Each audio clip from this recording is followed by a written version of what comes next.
Oke, bismillahirrahmanirrahim. Saya lanjutkan ya tentang protein. Ini yang pertama ada penggolongan protein. Ada beberapa kategori ya, kategori penggolongannya. Yang pertama adalah berdasarkan sumber asal. Nah, ini yang udah kita tahu dari SD ya, ada protein nabati dan protein hewani. Lalu berdasarkan bentuknya. Ada yang merupakan protein globular, yaitu yang bentuknya menggulung, dan ada juga yang fibrous. Fibrous ini berupa serat atau serabut. Lalu berdasarkan hasil hidrolisisnya ada protein majemuk, ada protein tunggal, ya. Lalu setelah itu ada berdasarkan fungsinya. Nah, fungsinya protein ini lumayan banyak untuk tubuh kita sendiri. Banyak protein dalam tubuh kita. Pertama ada protein transport atau pembangun, ya, zat pembangun tubuh. Lalu sebagai protein cadangan, ada juga protein kontraktil, lalu protein struktural, protein pelindung, dan juga hormon. Ini semua adalah protein. Itu semua ada di tubuh kita. Ya.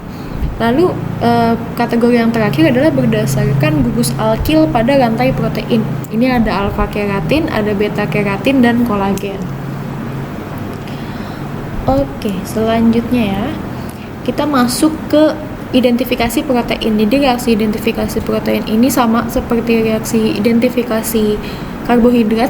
Ya, ada beberapa reaksi khusus yang digunakan untuk ketika kita mengidentifikasi protein ya. Ada uji secara umum ya, secara kualitatif protein itu adalah uji Biuret. Ya, uji Biuret ini, Biuret sendiri adalah campuran dari CuSO4 dan NaOH. Jadi CuSO4 dalam keadaan basah. Ini akan menimbulkan warna merah muda sampai ungu jika ada ikatan peptida. Nah, jadi secara umum protein itu ada bisa bereaksi positif dengan uji Biuret asal ada ikatan peptida. Di sini kuncinya adalah di ikatan peptida. Kuncinya di ikatan peptida. Jadi kalau ada peptida, mau itu cuman 2 asam amino, 3 asam amino, 4 asam amino, itu ada uji Biuretnya akan positif. Lalu uji santoprotein ini dengan menggunakan asam nitrat pekat dan dipanaskan. Ini warnanya kuning. Ya. Lalu kalau ditambahkan basa, ini akan berwarna jingga. Jadi kalau dalam keadaan asam itu kuning, dalam keadaan basa itu jingga. Nah, ini untuk mengetahui protein yang mengandung inti benzen. Jadi ada protein yang mengandung inti benzen. Kalau nggak salah triptofan, lalu ada beberapa ya. Itu mengandung inti benzen. Nah, kalau direaksikan dengan santoprotein ini akan terbentuk warna kuning dalam suasana asam atau jingga dalam suasana basah. Lalu uji Milon ini adalah jika sampel protein dipanaskan dengan merkuri nitrat lalu ditambahkan asam nitrit, ini akan terbentuk cincin warna merah. Nah, uji Milon ini spesifik untuk menguji adanya gugus fenil dalam asam amino. Lalu uji belerang. Nah, uji belerang ini kalau terdapat protein ya, terdapat belerang dalam protein, ini akan terbentuk endapan hitam. Biasanya digunakan untuk pengujian pengotor dalam protein ya. Belerang itu kan lumayan ya, ada beberapa asam amino yang mengandung belerang. Salah satunya untuk rambut itu ada belerang. Nanti kalian cari. Lalu ada Sakaguchi, ini untuk menguji adanya gugus guanidin. Ini akan menghasilkan warna merah jika direaksikan dengan campuran naftol dan natrium hipobromit. Nah, di sini ini Sakaguchi-nya adalah campuran naftol dan juga natrium hipobromit.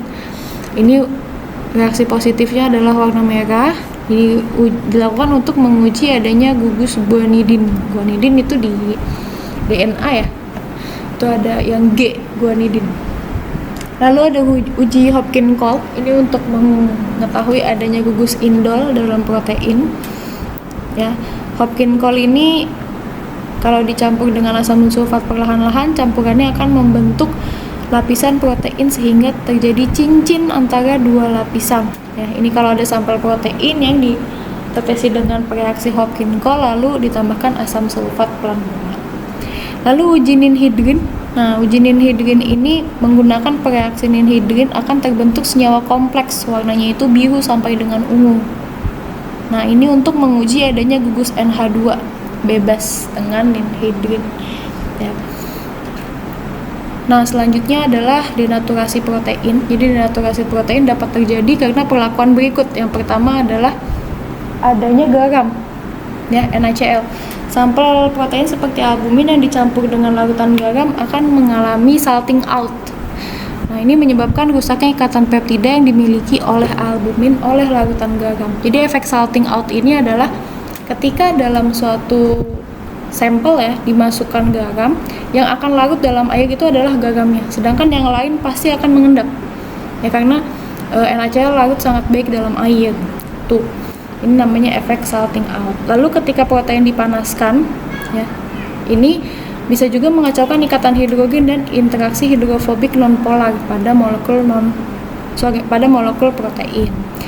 Selanjutnya juga bisa terjadi denaturasi ketika menambahkan alkohol pada protein ya, itu merusak ikatan hidrogen.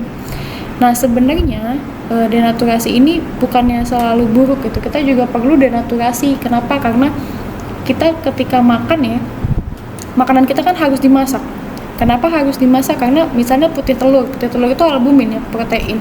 Kalau kita makan putih telurnya langsung dalam bentuk albumin langsung, itu tidak baik untuk tubuh kita ya. Kita perlu agar proteinnya terdenaturasi dulu baru bisa kita konsumsi, seperti itu. Nah, selanjutnya ini ya, ada penambahan alkohol pada protein, ini juga merusak protein ya.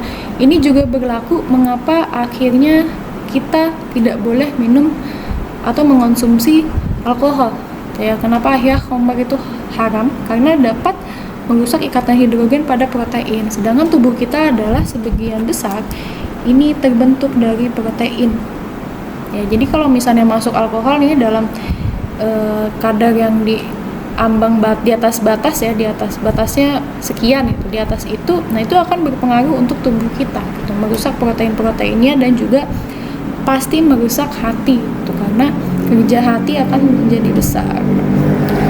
Oke, seperti itu tentang protein ya. Kalau ada yang kalian bingung silakan tanya langsung sama saya. Selanjutnya kita akan diskusi via Classroom dan Google Meet ya. Pokoknya kalau ada yang kalian bingung atau kalian pengen tahu silakan langsung tanya ke saya. Saya tutup. Assalamualaikum warahmatullahi wabarakatuh.